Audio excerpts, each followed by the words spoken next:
नमस्कार आपण माने देखुछंती भिओडी टीवी गाँव सहर पल्ली दिल्ली विभिन्न राज्य सह देश विदेश। एमएमआरडी की बीकेसी में जमीन है, ये जमीन वो लीज पर देती है, मगर जब नियम का उल्लंघन होता है तो लीज धारक को दंडात्मक रकम अदा करना आवश्यक होता है। दुर्भाग्य से एमएमआरडी के ऐसे बहुत सारे डिफॉल्टर है। आप नाम सुनेंगे तो आपको अचरज इसलिए होगा कि जो सबसे बड़े उद्योगपति हमारे देश के हैं और जो विश्व के 11वें उद्योगपति है मुकेश अंबानी, उनकी रिलायंस कंपनी ने 4,381 करोड़ रुपए आज तक अदा नहीं किए हैं। उसके बाद नाम आता है रघुरीला बिल्डर्स, उसमें 1123 करोड़ रुपए पेंडिंग है। यह भी जमीन मूलतः रिलायंस कंपनी की थी, लेकिन बाद में जो उनका डील हुआ वो रघुरीला बिल्डर्स के पास गई।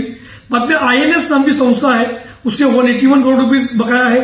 अंबानी फाउंडेशन, ये भी अंबानी की एक निजी संस्था है, उसके 8.25 करोड़ रुपए बाकी है। और नमन होटल्स जो सोफिटियल नाम से भी प्रसिद्ध है, उसके 48.92 करोड़ रुपीज बकाया है।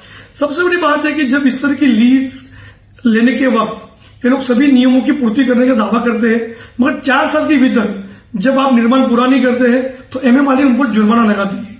आपको यह भी आश्चर्य होगा कि सीबीआई, इनकम टैक्स डिपार्टमेंट जैसे कई सारी संस्थाओं ने दंडात्मक जो रकम थी वो भरने का काम किया है, मगर मुकेश अंबानी हो या रघुरीला बिल्डर्स हो या आईएनएस हो, ये जो बड़ी बड़ी जो एजेंसी और जो संस्थाएं होती है वो इस तरह के पैसे नहीं भरती है और कोर्ट में जाती है।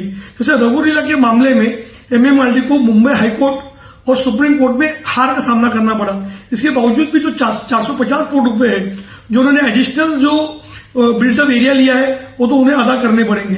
सबसे बड़ी बात है कि आज जो मुकेश अंबानी की बेटी की शादी जिस जमीन के मॉल पर हो रही है, जिस जमीन के कन्वेंशन सेंटर में हो रही है, उसी जमीन का 4,381 करोड़ रुपया मुकेश अंबानी की रिलायंस कंपनी ने अदा नहीं किया है।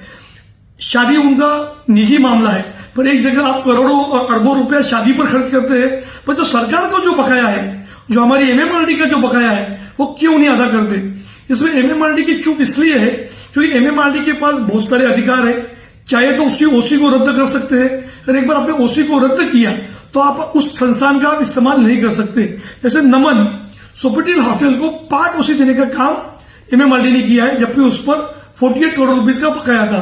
तो हमारी सरकार को इतनी मांग है, हमने मुख्यमंत्री जी को चिट्ठी लिखी है कि जब तक ये पैसे अदा नहीं करते तब तक उनकी ओसी को रद्द किया जाए। और हमेशा एमएमआरडी का एक ही रोना होता है कि मामला कोर्ट में है। मामला कोर्ट में भी है, इसके बावजूद भी जो वसूली की कार्रवाई है, जो नियम के अनुसार कार्रवाई करने का अधिकार एमएमआरडी के पास है, उस अधिकार को, उनका अधिकार को इस्तेमाल करने की आवश्यकता है।